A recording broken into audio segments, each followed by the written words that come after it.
and address.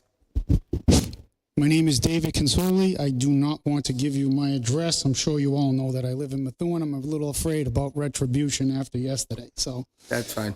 So is this thing on? Okay. So before I make my remarks, I'd like to say a couple personal notes. The first would be to Chief McNamara for reaching out to me today after an incident yesterday. I appreciate the chief reaching out to me. The second, Chair Soto, a couple months ago at a city council meeting, you and Councilor Pesh held a moment of silence for my father who passed away, and I wanted to thank you for acknowledging his passing. My father was an Italian immigrant, and his dream in life was to live in Pleasant Valley in Methuen, because back in the day it was all farmland. So I appreciate you guys acknowledging him.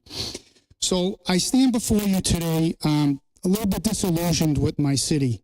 I don't recognize Methuen anymore. Yesterday was the last straw.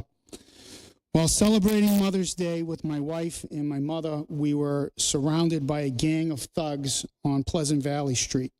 These unscrupulous men displayed zero regard for the safety of any motorist or pedestrians as they popped wheelies, and one of them even brandished a firearm.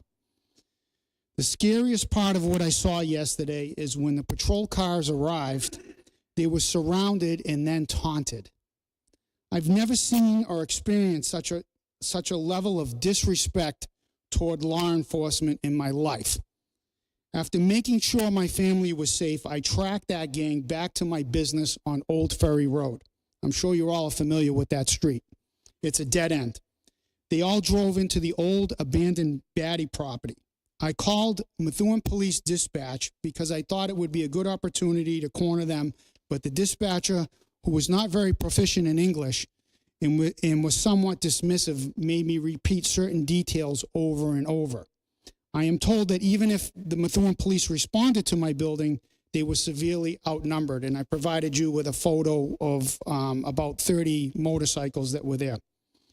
So, Councilor DeZoglio, I appreciate you meeting to address yesterday's incident, but with all due respect, fines and gas sale restrictions will not deter this type of behavior. We have a culture problem in the region. The culture problem is where there's no fear of consequences, and all these young Hispanic males who terrorized the city yesterday. This is the same thug mentality that terrorized Sycamore Road residents a few weeks back when Mr. Tarquinio complained about the pickleball noise. There's no civility, no respect for authority, no moral compass, and no justice for law-abiding citizens anymore. As I stated earlier, I don't recognize the Methuen that I was brought up in. I don't recognize the Methuen I raised my children in. I don't want to live in a city where I have to carry my firearm every day to feel safe. And I'm saddened that everyone in my house is taking firearm training classes after witnessing Methuen police holding suspects at gunpoint after the Wendy's shooting a couple weeks ago. My family is terrified. This is the inconvenient truth of my life right now. And it saddens me that I face the inevitability that I need to move out of this city for a safer community and move my business out of my hometown as well. I've been here 45 years and run my business here 38. I do not envy the challenges you all face, but I wish you well, and I thank you, especially you, Chief, for the opportunity to speak. Thank you, sir. No problem. If there's nobody else for public participation, I will close that. The next is the review of the committee charge, enhance public safety, prevent hazards, and coordinate proactivity interventions, timeline, and reporting expectations. So, old business, safety along the rail trail. One good thing, the other day, I went to conservation to clear out the bird sanctuary for police to gain access to the rail trail from the police department all the way down from the bird sanctuary. Chief McNamara was on it for a brief until he had technical difficulties, but Councilor Soto was on it, and it was passed. So hopefully to have someone from DPW tonight to see when they're going to start cutting, or if anything, to put the markers down there so Chief and I and many volunteers could go down there and just start cutting it up, because it's already, I went down there yesterday and it's already becoming overgrown. So, and we're going to have to try and find a way to maintain it all year round to make sure that it just doesn't overgrow itself. But I think this is a major win for public safety, especially with dealing with these bikers as well, because if they do use the rail trail as an access point, because I saw some of them go down there the other day, well, maybe a couple of weeks ago, I saw them going down there, and if they could now, police could gain access that route, they could probably cut them off. But that's a major win. Also, we supposedly have an estimate of how long it would take to get power down there, so we can stop putting cameras down there as well. But I'm waiting for DPW. But it's a good solid win for us to get that route cleared out. Anybody have questions or? If I may, Mr. Chair, Yep. in the urgency of the public commentary today, if you would allow for me to ask the chief a few questions regarding these bikers or I mean, I'm assuming these are those bikes that aren't registered. They're just, they're dirt bikes, right? That you're supposed to use off-road and in specific. I think they're very common, like up in New Hampshire, and they do off-road bike riding. To you, Counselor, It's on there. well, I put it through the ordinance regarding. Okay. I will open that Thank up you. to the whole thing. Thank you. As well. I missed that, yeah. Mr. Chair. Thank you for. Yeah, no problem. I just want to make sure, because for that ordinance, I think this is a bigger discussion, Yes. because if I we agree. can add more to the ordinance as well tonight, I'm happy to do so as well. And then, but yes, we'll put it when it comes to the ordinance. So nothing else for that. Hydrant stakes for every fire hydrant, because DPW is not here. We get past that. Traffic light on Pleasant Valley Street going on to 213 near the old Walgreens. One of the things I was going to suggest tonight, can we just put the signs up to say, I just realized on top of that light post, on the light, it says yield at green. And I said, well, nobody's looking up. Nobody's looking up at that sign. Why didn't we just put it on the side there to yield? And I've been here for 27 years. I never noticed that sign up there, yield on green. So I was thinking that we could get DPW to coordinate and just put signs on the side, so until we figure out to change that light. But Chief, do you have any update? Did you get an update? No, I know we've reached out to the state a number of times, and with respect to the timing of the lights over there and what have you, and how it creates a gridlock at certain times of the day. Inevitably, the feedback we get is that they're properly timed. It's just the configuration of that whole intersection that's problematic. I think it's a good idea to look at the signage and perhaps even look at potentially adding signage on the street itself, the pavement markings that you've seen in a lot of different intersections that make things a little bit clearer. So I agree. I don't know that I've ever seen that sign, so maybe it goes unnoticed by all of us. I literally looked up the other day and I saw it and I started laughing, because I was like, I never saw a yield sign. I don't understand why they don't have a yield sign for this place. And then when I looked up the other day, I was like, wow, in 27 years of living here, you would think you would have it on the side. You shouldn't look up at the light. You should be just looking at the light itself, not the sign next to it. But yeah, if I do have a contact, I don't know if it's April. The person that I got a hold of was April. That was, I think it's Section 4 of Mass DOT. That's where we are. I could give her a call and ask her for that, and see what we could do. But yes, okay. Perfect. All right. Ordinance, utility permits, I see that. Councilor Soler, do you have? Yes. You want to talk about your ordinance? So I brought forth, and again, this is for the committee to review now. It will be going to legal after for recommendations. So if possibly, we could put this on the council floor for the June meeting, if not the July meeting. It's probably the date I think we should shoot for. I know that the committee has not had the opportunity because I brought it physically to the meeting today. So I'd like to allow for the committee to review it, legal to review it, and then it go to the, go to the council with the final edits. But in essence, it updates section 16-9.1 to provide advance notice for work plans and restoration requirements for utility and any right-of-way work. I also feel that with the chief and the details that cover that kind of work, they should have some input into what this ordinance reads and some feedback. I also thought that maybe as an income generating strategy, maybe the notices should be done through the police department where they would charge a fee to go out and provide the notices to that street. So that's a potential there. If the police department wanted to say, for us to provide the notices to where the utility companies are going to be doing work, there's a fee of such and such. They already incur the fee for the detail, I believe. So that would just be like a tagged on fee. Unless you foresee, Chief, that would be a hindrance to the utility company. We all know utilities are very expensive.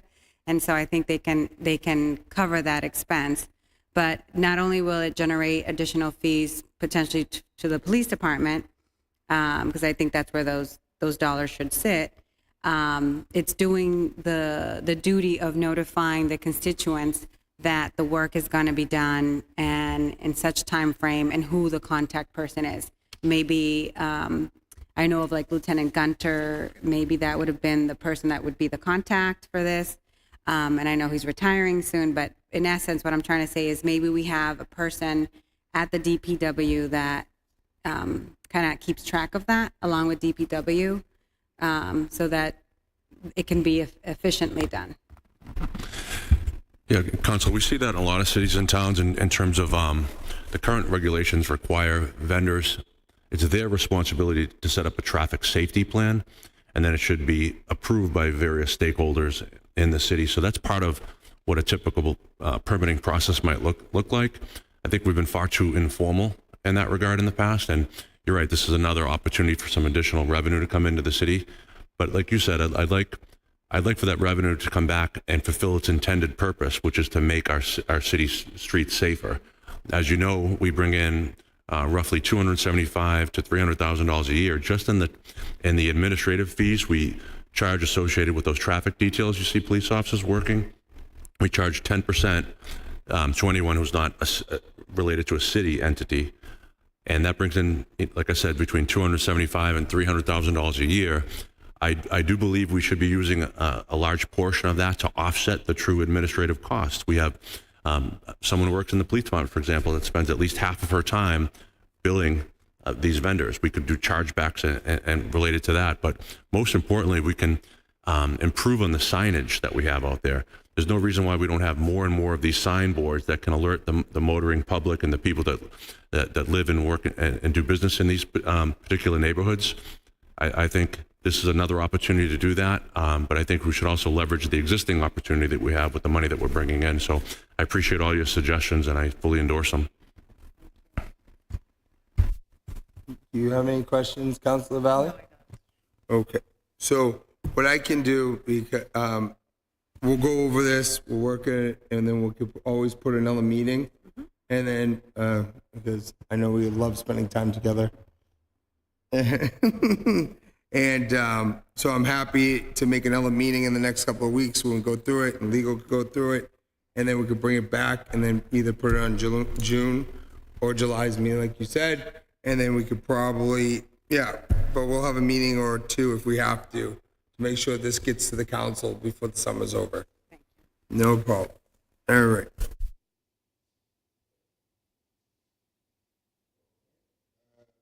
Ordinance establishing handicap parking spots in Methuen.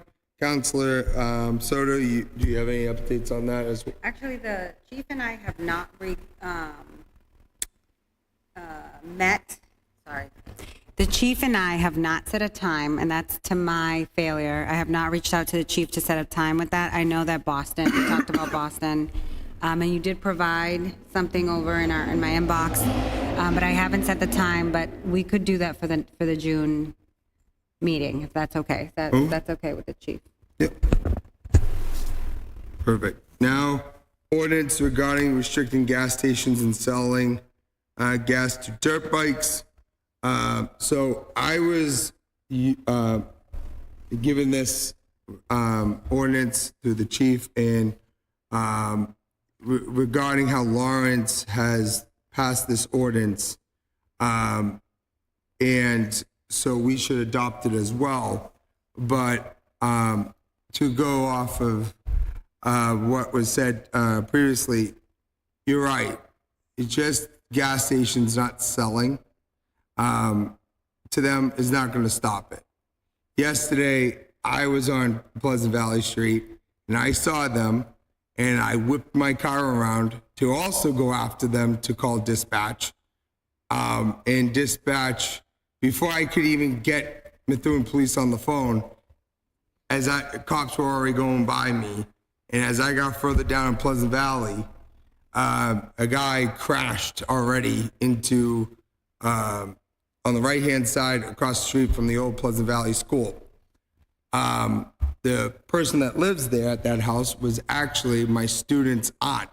So I actually known her very well. Plus, I didn't know her other niece was actually my formal student from Haverhill, and her brother was pulling into the driveway, and his car was hit by the bike that made him fly. And when I got out, and my girlfriend was there, she's an EMT, so she got out to assist, we noticed there was a gun on the ground with an extended magazine, and the chief could go into more details about the gun. So I posted it all on Facebook last night, and I've gotten comments about the ordinance and all that, what we should do. And I have my other feelings about this situation, which I will address in a little bit, but I wanted other counselors to talk about, but also the chief to kind of give a detail about when it comes to these dirt bikes, what does the police department have over? Because, and then I'll say my remarks. Chief, do you want to? Sure. I'm going to speak to the broader problem, and I'll touch on some of what happened last night. The broader problem, it's a local one, of course. It's also a regional one, and frankly, it's a nationwide problem with these aggressive drivers. I mean, you could turn on the news any given night and see that it's happening all across the country, and it's a huge problem. We're doing the best we can to work with our local and state partners. We're in close coordination. I spoke to Chief Aguilar today from Lawrence. I often speak with the chiefs from surrounding communities and also the Mass State Police. We have a number of pre-planned operations that we're already working on to target these offenders.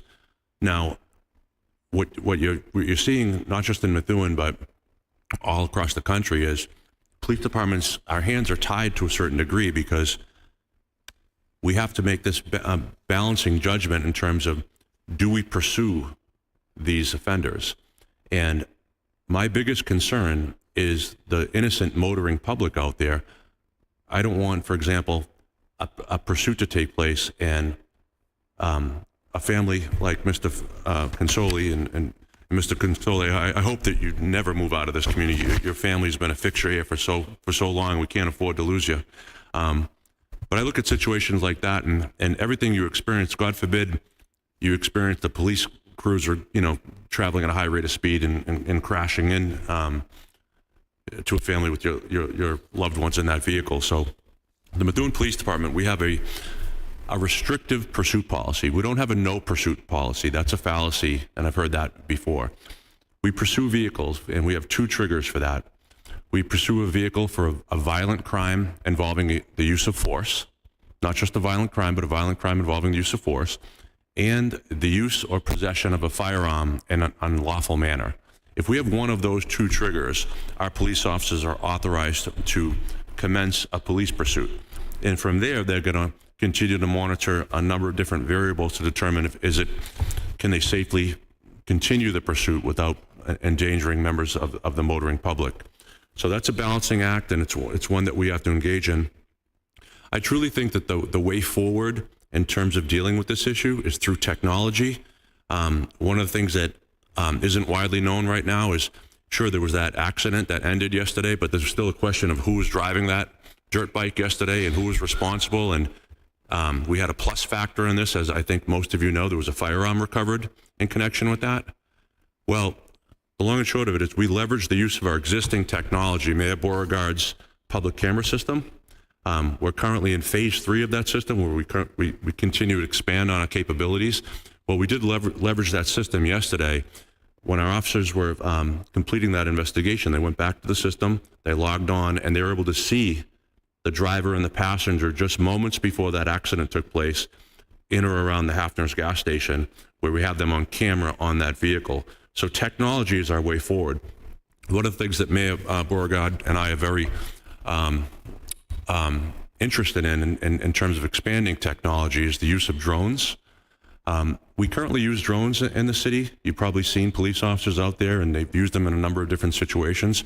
But the drones we currently use are the kind that the officer will have essentially that joystick out with the monitor in front, and they have to have under the previous FAA rules, they had to have a line of sight visual on the drone, okay? Recently, in the last 6 months or so, the FAA has now relaxed those restrictions, and now we could potentially launch drones from the police station itself, and the drones now can go up to 400 feet if we have a radar system. We're in talks with the City of Lawrence and Lawrence PD about sharing a radar system if it's the will of the mayor and the city council to utilize this technology in the future.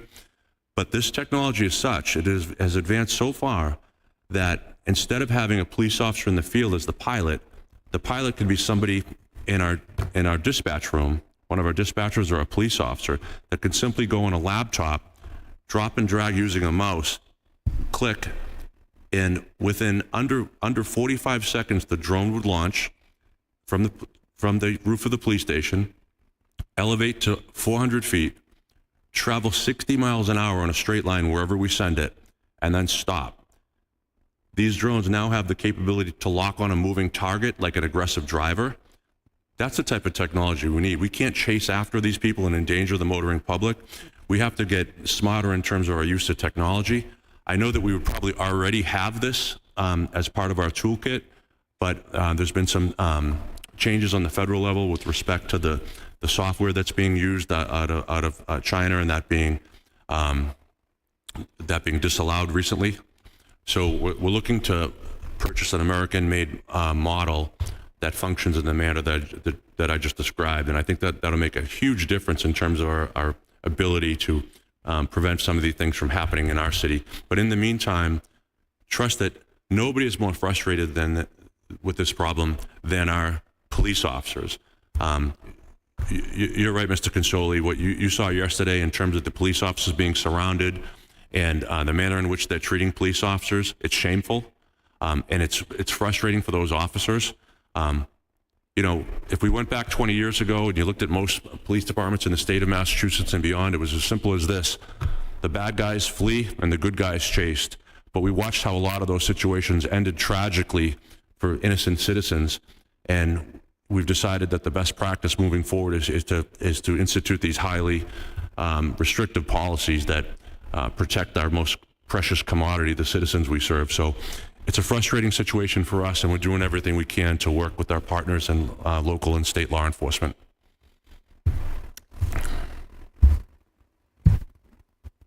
Yes, Councilor Valley. Thank you, Mr. Chair. Through you to the chief. So you said that those individuals cannot be chased, But let's say you send a drone out there and you identify the crowd. What would you do then? I'm sorry, you're a little broken up, but you said if we had the drone, how would we have used it? Yes. What would be the next step? So if we had this type of technology here and now in Methuen, and it exists, and not yet in any Massachusetts city or town that I'm aware of, although it's coming very soon, it exists more on the West Coast, but some of these companies have also just recently opened up their own headquarters in Boston. But the way we would use it is we would launch it to the area. We knew there were aggressive drivers. We had intelligence that they were coming. There was a pre-planned event in Lawrence, and we're in close coordination with Lawrence PD. We would have deployed the drone as simply an overwatch of what was going on. We could lock into let's say the leaders or the most aggressive drivers and follow them with the drone, and ideally get them in a situation, frankly, like Mr. Consoli was just describing, where they went up into like a dead end area. Then that way you can kind of use the police officers to kind of corner and bottleneck everyone into a location. Ultimately, we could follow someone home. I mean, eventually they go home. Eventually they drive home to wherever that vehicle is garaged, and the idea would be, when the vehicle stops, to try to surround that offender, and that's when we kind of take down the offender versus chasing them all over the city. Okay, makes sense. Thank you. Yes, Councilor Soto. Thank you, Mr. Chair. Through you to the chief. So one of the things that I thought while reviewing the ordinance, we currently, for example, if you have an unregistered vehicle on any streets in the Commonwealth, you get towed, pulled over and towed. And it seems like when you have these toys, they're driving them on our streets. They're not registered. They don't have insurance. But it sounds like you're limited to what you could do as a police. So I want to understand that better. And then second to that, I want to know if this ordinance actually read, instead of the selling gas, because there's a catch-22 with this, right? Not only do I own a power wash that you need gas for, but a lawnmower still that you use gas for. So will that be a hindrance when I go buy? I'm just throwing that out there, because now are they going to really believe that I'm buying it for my lawnmower? Or do you see what I'm saying? They could potentially use that. But going back to the original question, you can't tow them or take it away from them because, or I'm guessing, I'd like the answer to that. And then if we write a law that says you are not allowed to drive an off-road vehicle in any street in Methuen, Mass, does that help you? Yes, I'm trying to make sure I answer all those questions. There's a lot of existing laws that we can leverage. And yes, if we find one of these vehicles and it's unregistered or uninsured, yes, we can tow it for that reason. And yes, we can hold it, and we can, if they go to recover the vehicle, we wouldn't let them, of course, drive it on a public way. They would end up having to pay for a second tow to have it towed to a private lot. So that's how we would deal with that. I do think, and we've just started to do this over the past couple of days, is look at some of the other ordinances in other cities and towns, including Fitchburg and Worcester, that they do think that their ordinances allow for a fine paid back to the city in the amount of $300, and it allows for confiscation and potentially eventual forfeiture of the vehicles. So the idea would be, we're going to confiscate that vehicle, we're going to institute the fine, and until that fine is paid, we won't return the vehicle, and if it's not paid in a certain amount of time, we'll sell the vehicle.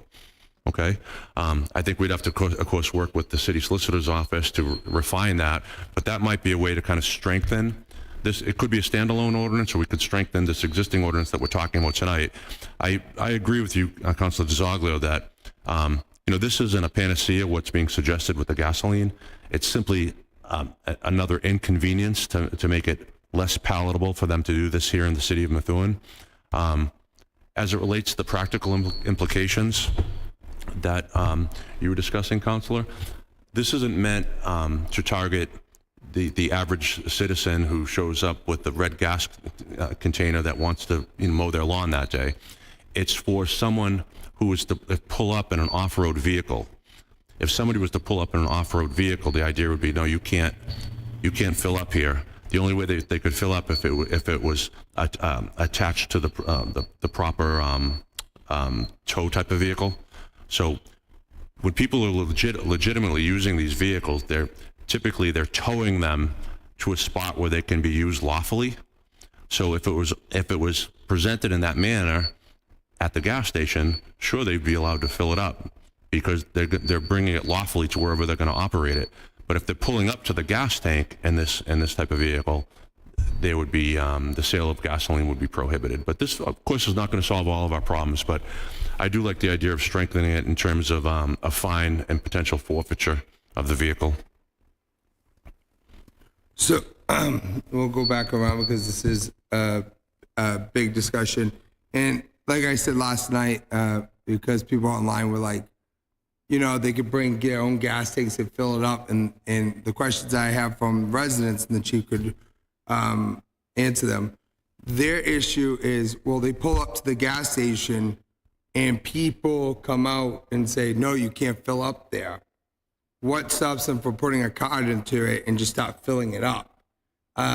They turn off the gas to them, but the problem is what happens if, as that person with the gun, there's a chance of a fear of an altercation breaking out at the gas stations as well. So there is a lot of questions about this ordinance that I have, but like I said last night, and I'll say it here, this is a first step of trying to solve a problem, which we know isn't the final solution to this problem. But to you, Chief, like $100 fine? I'm gonna amend this to see if we could do $500 to the gas station, and see if the solicitor's office will say that we're allowed to.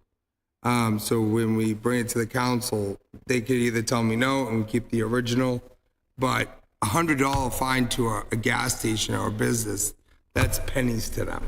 But I wish I could do 1,000, but I know we can't do that. But if we could do to 500, that would be my first thing on this. But back to my question to the chief, how do we enforce this to these gas stations to apply this law to them? How do they do it in Lawrence? Well, I think the idea is that this would be targeted at any gas station owner or operator that knowingly sold gasoline to someone who was operating one of these what we're characterizing as an off-highway vehicle or an off-road vehicle. You know, if somebody pulls up in a three-wheel ATV, they ought to know that that's something that can't be gassed up at their location. Now, I know that, you know, given the advances in technology, all this is automated nowadays. I mean, 10 years ago, that probably someone had to go on and kind of trigger the authorization to fill up on pump so-and-so. So this does kind of put an additional burden on these owners and operators of gas stations. So I think that's something that the council should weigh in terms of is that a fair burden or not, given what we're trying to accomplish here. But I'm certainly open-minded to it.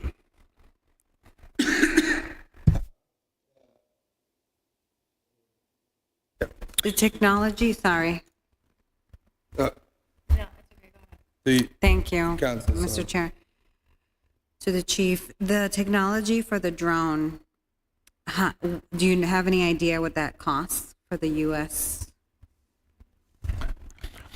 There's there are different programs, but the one that we're looking at right now it's roughly $125,000 per year, and that would be for 2 drones that we could set up at 2 different locations, obviously in the city, and like I said, that would allow us the ability to fly the drones up to 400 feet. There'd be an additional cost for this radar system, but I'm confident that based on my preliminary talks, that Lawrence is also very much interested in this technology. I will say that the city council has set aside, and the mayor and the city council together have set aside money in our capital improvement plan, and I have set aside the necessary amount to fund such a program. So the money is in the existing CIPs. We're going to need additional funding in the current and future years if we want to continue this, but the money has been set aside. Right now, what up against is that federal regulation and whether or not a comparable American-made model is available. So I know that the mayor was actually reaching out to the chief information officer today to have a further discussion on that, because he too is very frustrated with what he's seeing out there with those aggressive drivers, and he knows we need additional tools to do our job. Thank you. So to close on this, and as I said last night, I understand the frustration. I grew up here for 27 years, and I've never witnessed this. And it frustrates me because I see what my city is going to. But to people at home, if they do watch this subcommittee, and I'm going to say this on the city council floor, the problem is not just city council and the mayors. It's your state house as well that has passed police reform that has restricted police officers to engage in these criminals. And the fact that there is no more of a bail for these low crimes, where before in the past, you would have to serve $40 to get out of jail. But now, because people thought, well, it's unfair for potentially a person that can't afford $40 would have to spend some time in jail for the weekend or a few days. Well, unfortunately, if you never committed a crime, you wouldn't be in that situation in the first place. And instead, they get out on their own recognizance. They show back to court, but and from what I have witnessed, they just go back on the street to do whatever they want to do again. Also, the second thing, when it comes to the firearm that was found, I am a licensed carrier, and I can't even have the firearm that person had, that had an extended clip. And also, from my understanding of the firearm, from what I looked at when I saw it on the ground, it had a potential to go fully automatic, which you can't have in the state of Massachusetts. But as I've told state legislators before, when they passed that gun reform last year that was supposed to help the state of Massachusetts for firearms, unfortunately, gun laws only infringe people like myself, Mr. Consoli, because we're the ones that obey the law. People like that are running around on these bikes illegally are going to carry illegal firearms. And if you look at the statistics, any place that has a high gun restricted place has the most gun violence in the country. That is just a fact. Chicago, Baltimore, and now you could say Massachusetts is starting to rise over time, because they just passed that gun reform a couple of years ago, and literally within 3 days in Revere, there was a shootout involving 16-year-olds using firearms that, again, are illegal in Massachusetts.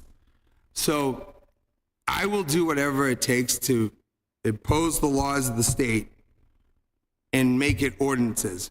But for everybody that's online right now, go talk to your state legislators. Go talk to your governor that chooses to put restrictions on our police officers, put restrictions on civilians, but allows these people to run amok. So that's my feel about this situation. And I know I'm probably going to get some shellacking, but it's the truth. People don't like the truth. And so I will do everything in my power to pass ordinances that will help. And Mr. Cozzoli, I know you've been in the city for a long time. I respect you and your family, and I will do whatever it takes to make sure your family feels safe in the city. All right? But I can only do so much. That's the end. Okay.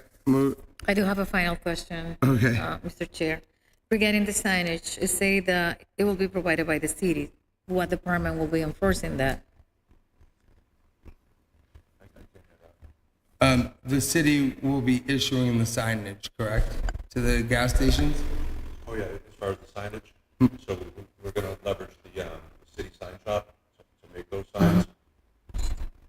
I'm sorry, so we're going to leverage the city sign shop to make those signs, and the idea we'd make them and provide them. I think that's probably the best way forward. We don't want to apply an additional burden on these gas station operators. Okay, so what you're telling me that the police department will deliver the signage to the gas stations? Yeah, we could certainly do that. Okay, all right, thank you. A quick question, wouldn't that be better for DPW to do? I don't know, I can ask once we bring it, and we could have this, when we bring it to the council floor, we could have that discussion openly, because if they're doing the signage in their signage shop, they shouldn't want to bring, yes, Councilor Soto. Not to interrupt you, Mr. Chair, but I feel as the authority, if the police department delivers it, there's a different connotation to here's the signage, it's not accepted. It's very different than a DPW employee. Yeah, okay, fair enough, yeah, that's actually, And again, the DPW has their own sign shop, so they'd make the sign in the manner that we would ask them to, and then we would deliver it and perhaps deliver a copy of the ordinance as well, and make sure it gets into the right hands, and have a discussion about how this should be enforced in the future. all right, if there's no more questions or concerns about this matter, I'll just move on to new business. Downtown parking discussion. So I just want to just go back to the last council meeting and people thinking that I'm trying to change the 2-hour parking. Like I said, this was brought up by a business that, and the police chief could talk about this more. I was told by a business owner that there is another business owner complaining about customers and employees parking in front of the storefronts for more than 2 hours. And the fact is that they brought up the fact that 2-hour parking should be removed. So I started talking to businesses that were open at the time when I can go down there. And I came across Michelle that received the citation, and she said, well, my problem is for my customers that are doing their hair for 4 hours, and they have to move their car around. So I said, oh, but for employees, no, that's not the problem here. So then I went to another business, and so then I started asking people around town. Some don't care. Some said, well, when I go to Bada Bing's during the afternoon on a Saturday, yeah, I got to move my car. But I'm also saying this to them: if you're drinking in the afternoon, you shouldn't be driving, period. So that's another situation. But so when I brought this discussion up just for a discussion for here, I would like to talk to the chief to say, what can we do to kind of see what the feel of it is? I know Country Kitchen is a definitely no. So I've already got that online. But like I said, I just want to make sure, even if it's the small voices that feel that way, I want to make sure everybody's heard. And I'm not trying to move anything through public safety to change anything, because that's the last thing I want to do. But I just want to make sure everybody is heard and go from there. So Chief, can you? So when you first brought this to my attention, I said then, and I'll say now, that I and the police department, we're agnostic on this issue, whether this should change or not. I think we should respect the will of the business owners that are present in the downtown area. If there's a mandate amongst them to change the current ordinance to either eliminate or expand it, the police department won't stand in the way of that. I will say, from my perspective, it would seem to me that the business owners benefit most by the current 2-hour limitation. It's important to their business model that there is adequate parking for would-be customers. When they show up, they can get in, get what they need, and get out. I know there's a couple of unique arrangements in terms of like one of the hairdressers, for example. I think some of the customers might need 3 or 4 hours for a typical type of visit. Maybe there's a way to contemplate exceptions for those situations where some sort of placard could be placed on a car if they're currently getting a treatment in a business like that. But I worry, and maybe this is a bad analogy, maybe it's a good one if you're familiar with Salisbury Beach, but Salisbury Beach has an area where they have public parking. And around the July 4th time of the year, people will park in those spots and they won't move their car. They'll move it, but they'll move it 10 feet up so a family member can take that spot. And I look at what would the situation look like in our downtown area if there was no restriction. There's a lot of people that live in that area, apartment complexes and what have you. Parking is at a premium, as we all know it. I think what you'd see is people parking, taking up those spots and not moving, and then all those businesses would be left with no customer base. So I'd be shocked and surprised if that is the will of the business owners to eliminate that 2-hour parking. But for our part, we stand ready as a police department if the broader council or even the subcommittee wanted to craft some sort of survey, we could our officers would be helpful in terms of distributing that survey and collecting that survey, and that might help you make a more informed decision moving forward. Any questions for the rest of the subcommittee? Mr. Chair, I would also recommend, this could also be sent to Economic Development for them to invite in the business owners to a hearing at their meeting to see what their feedback is. I'm sure all will show up, if not a few, and they can pull that back to this body, and then you can go from there. Yeah, we could, maybe on a thread, we could start coming up with questions what we would like to ask about the downtown, because this could actually be a beneficial for not just us as public safety, but economic development. Like I said the other day with the Lowell Street Bridge, also like what would you like down there? Would you like cameras, more cameras down there? Would you like the blue lighting like I want to put down at the rail trail? And maybe if we stop putting blue lighting down there, and if people at home that don't know the blue lighting, you go to like Boston for the MBTA or college campuses, it's an emergency system where if you hit the button, it goes right and dispatches to the police department. Maybe that will be beneficial to us to get more lighting in bulk and a better price on that. They would prefer down there. Like I said, anyway, like I said, I as a counselor, and especially the at-large counselor, I feel like every voice needs to be heard in this matter. For me personally, the 2-hour parking seems reasonable, but what it makes me want to have this discussion is because I thought it would have been 1 or 2 people that said get rid of the 2-hour parking, but it was a good chunk of people, like 15 people in my 30, 40 people that I asked. So even if it's 15, I feel like let's try and get the community involved. And we could go and talk about discussions, put chief on it, see if we can work the public lighting and all that. Do we need this?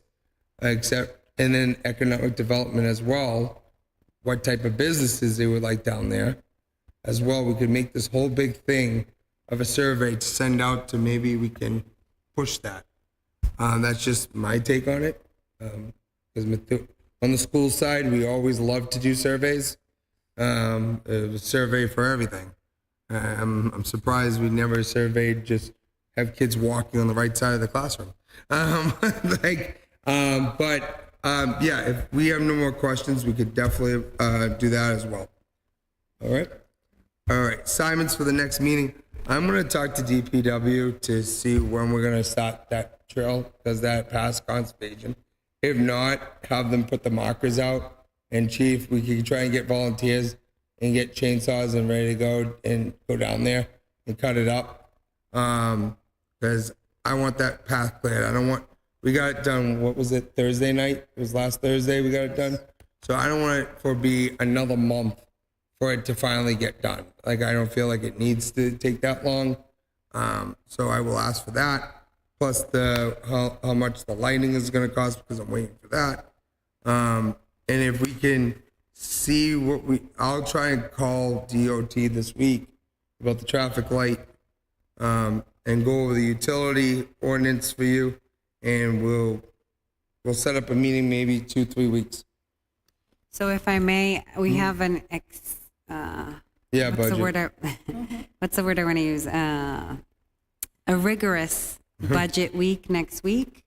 So I'd like, once budget is done, I'll regroup with the chief as well with all the feedback on the ordinances. And then we can collaborate on that and make sure the solicitor's office reviews that. So that may be a July meeting, Mr. Chair, just because we finish budget the end of May.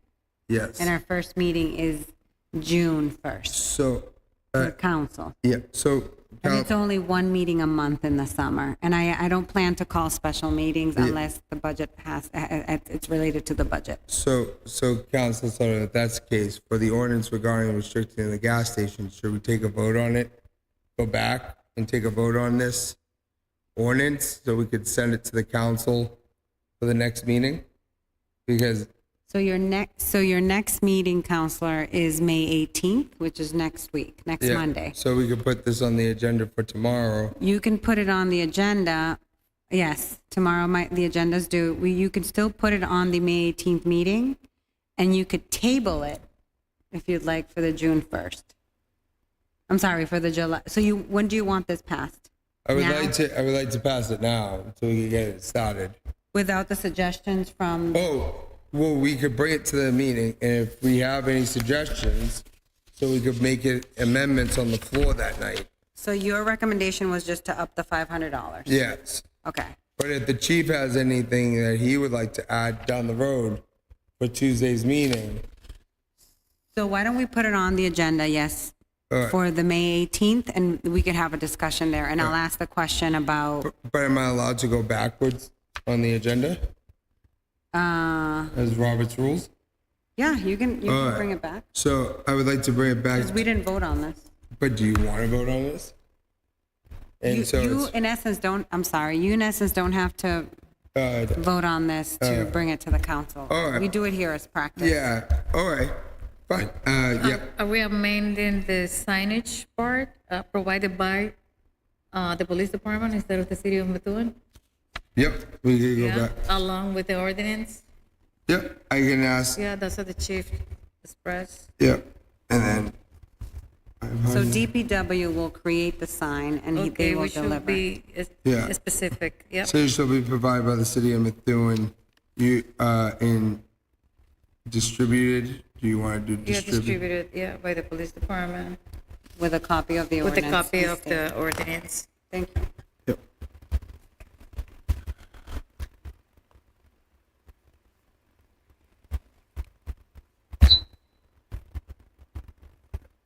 So I will, So I'll make a motion that that ordinance be brought to the May 18th council meeting. Second, motion was to bring this ordinance to the May 18th meeting. Can I signify with an aye? Aye. Aye. Opposed? Good. It'll be on the May 18th meeting. Perfect. Okay. And then, so, anything else from the committee? I just want to add some of my suggestions when I talked about fines and forfeiture. Perhaps we can just do that in a separate ordinance, so we can move forward with this ordinance and then do a separate one. I know we talked about maybe one comprehensive ordinance, but it could be done both ways, I suspect. Yep. Absolutely. Perfect. All right. If there's nothing else, I have something. Yep. And this is through you to the chief regarding speeding. It was a call I got over the weekend. Speeding on side streets. So constituents are observing younger drivers that are newly driving, driving faster than usual on the main street. And they wanted to know, do they just call the non-emergency line? Do they grab? So just an insight on what they can do to let the police officers know, this is a neighbor that's driving, at 50 miles per hour on my street. Could you just be on the lookout? Sure. They can direct that right to my office, and I'll make sure it Okay. gets in the right hands. We have officers that are assigned specifically to traffic-related issues, and we have officers that are assigned to specific neighborhoods. So something like that where we know there's a predicted event to happen. There's a driver that's driving fast every single day on a particular street at a particular time. We'll literally go knock on the door and speak to that person. Okay. And again, we just want it to stop. It's not always about enforcement. It's about safety. And sometimes a visit from a police officer can get the message across that this is an unsafe condition that we're not going to tolerate. And if it happens again, you're going to be fined and have to deal with it that way. Okay, thank you. Also, Chief, about that, if you're like, I think it's when I was younger, the first 6 months, it's kind of like your like probational period as a new licensed driver, and then you had any violations in that 6 months, you lose your license or something like that. So I think, and again, I don't know if the police department does this, but when I was younger in high school, they would let us know that at the school, like they would have like these presentations to say, listen, like just to let you know, you didn't pay attention in driver's ed, especially prom time and all that. They're like, if you're caught doing stuff with your license, you're going to lose it. And we always had that in the back of the mind, like, dude, don't speed. We don't want to lose your license or lose. And we used to get the scared impression if I was a passenger and I was with someone speeding, it's just how they installed it in our brains. We would lose our licenses too because we're with someone under the 6 month belt too with me, so we would both lose it. I don't know if that's the actual law, but that's how they scared us growing up. Well, the law certainly applies to the operator, and that's state law, and that still exists today. So, and that is imparted to every driver that's getting driver education. They're fully aware of that, and they do, in fact, you know, if they get an infraction, it's not us who takes their license, the registry of motor vehicles. So it's out of our hands. All right. If there's nothing else, I would like to call for a motion to adjourn. Motion to adjourn. Second. All in favor, say aye. Aye. Aye. Opposed? Perfect. And it is 6:04. Good night, Methuen.